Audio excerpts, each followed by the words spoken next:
Shalom warga kerajaan, apa kabar saudara pada hari ini? Saya percaya setiap kita ada dalam keadaan yang baik dan diberkati Tuhan. Saya berdoa supaya setiap kita di hari-hari ini terus dibawa Tuhan untuk menikmati Dia, mengenal pribadinya, dan kita bisa terus bertumbuh dalam pengenalan kita akan Tuhan.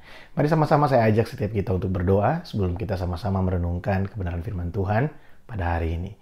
Bapak, kami bersyukur buat hari ini. Terima kasih satu hari lagi Tuhan berikan buat kami. Kami boleh menikmati kebaikan dan kasih setia Tuhan yang berlimpah dalam kehidupan kami. Tuhan, hari ini kami mau merenungkan kebenaran firman-Mu.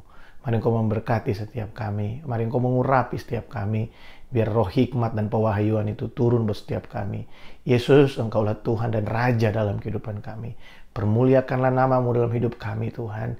Datanglah kerajaan-Mu dan jadilah kehendak-Mu dalam hidup kami. Seperti di sorga. Dalam nama Yesus, semua yang siap sama-sama kita berkata, amin. Saudara, setelah kita kemarin berpuasa, kita belajar sama-sama dari kehidupan Raja Asa, bagaimana dia melakukan apa yang seharusnya tidak dia lakukan. Ketetapan hati kita harusnya berpaut pada pengandalan kita akan Tuhan. Mengandalkan Tuhan harus menjadi bagian dari kehidupan kita. Ada banyak kali saudara dalam kehidupan kita, setelah kita melewati banyak hal bersama-sama dengan Tuhan, ketika kita menikmati penyediaan Tuhan, berkat Tuhan, setan selalu menggoda kita untuk kita mengandalkan kemampuan kita sendiri. Saudara, biar ini menjadi perenungan yang baik buat setiap kita. Raja Asa dalam 2 Tawarik pasal yang ke-15, dia melakukan apa yang sangat baik di hadapan Tuhan, apa yang sangat berkenan di hadapan Tuhan. Tapi apa yang dia terima dari Tuhan, itu membuat dia mempunyai satu rasa kenyamanan, yang membuat dia menghindari konflik, dan akhirnya itu membuat dia berusaha untuk menyelesaikan setiap persoalannya dengan kemampuannya sendiri.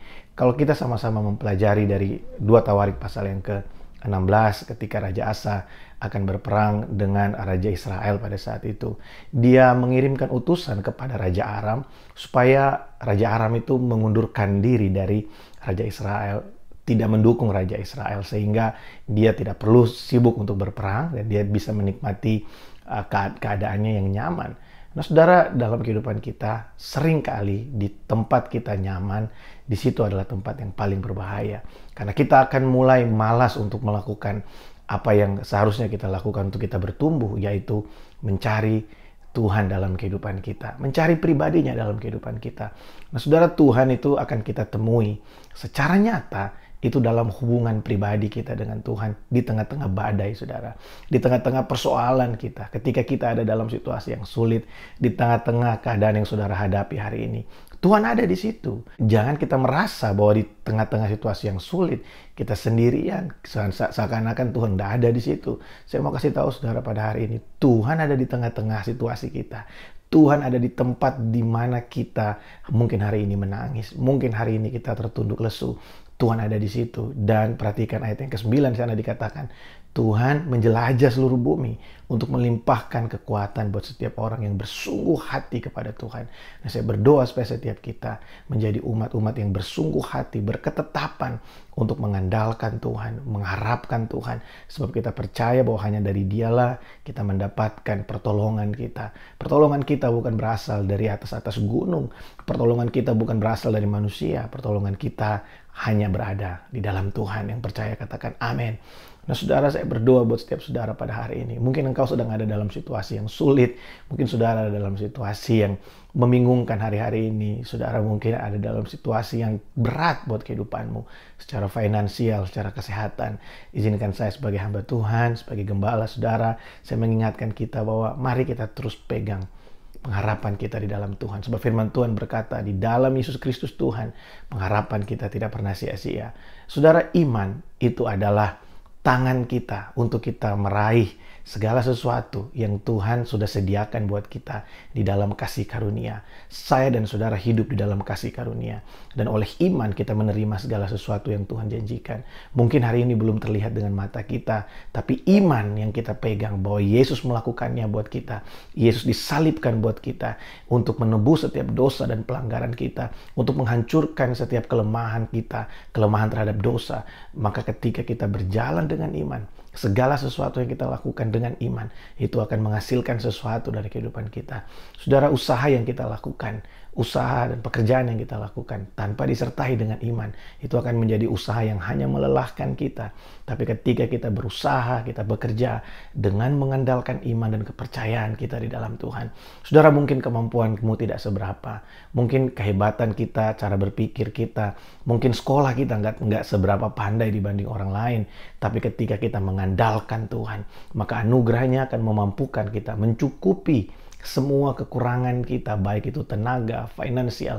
Anugerahnya memampukan kita, anugerahnya menguatkan kita, sehingga kita berjalan lebih lama, kita berlari lebih jauh dari orang yang tidak mengenal Tuhan. Saudara, mari kita sama-sama mengalami Tuhan dalam kehidupan kita. Saya terus berdoa buat setiap kita, jemaat Tuhan yang ada di Malaysia. Mari kita terus hidup mengandalkan Tuhan, menjadikan Dia sandaran satu-satunya buat setiap kita. Nah, saudara, pada hari ini sebelum kita mempersiapkan diri untuk besok kita akan berpuasa bersama-sama, mari sama-sama saya ingin berdoa buat setiap kita pada hari ini. Bapa dalam sorga, hamba berdoa melepaskan berkat dan kekuatan buat setiap umat-Mu Tuhan. Jemaat kami di GBI Rock Malaysia Tuhan, aku berdoa di dalam nama Yesus. Mata Tuhan melihat setiap kami dan Engkau melimpahkan buat kami kekuatan Tuhan. Bukan hanya untuk bertahan, tapi kekuatan untuk kami menang Tuhan. Diberkati umat-Mu hari ini Tuhan, apapun yang dikerjakan kedua tangan mereka, apapun yang sedang mereka usahakan hari ini. Aku berdoa buat umat-Mu yang sedang sakit Tuhan hari ini. Mari Tuhan, kami percaya Engkau sanggup menyembuhkan. Engkau sanggup menyembuhkan. Dan Tuhan, aku berdoa lebih dari kesembuhan. Biar setiap kami Tuhan, lebih dari berkat, lebih dari semua jawaban-jawaban doa yang lain, kami mau biar pribadi-Mu itu nyata dalam hidup kami. Kami semakin mengenal Engkau Tuhan. Kami semakin intim dengan Engkau. Aku berdoa memberkati umat-Mu Tuhan pada hari ini. Di dalam nama Yesus, kebaikan dan rahmat dari Allah Bapa menyertai setiap kami Tuhan. Terima kasih. Kalau besok kami akan berpuasa, Tuhan Engkau memberkati persiapan kami mulai hari ini. Roh Kudus, Engkau mengurapi kami dengan kemampuan, kekuatan baru. Biar kami benar-benar merendahkan diri di hadapan-Mu. Dan datanglah kerajaan-Mu Tuhan. Dan jadilah kehendak-Mu dalam hidup kami. Seperti di sorga. Dalam nama Yesus hamba berdoa. Haleluya. Amin.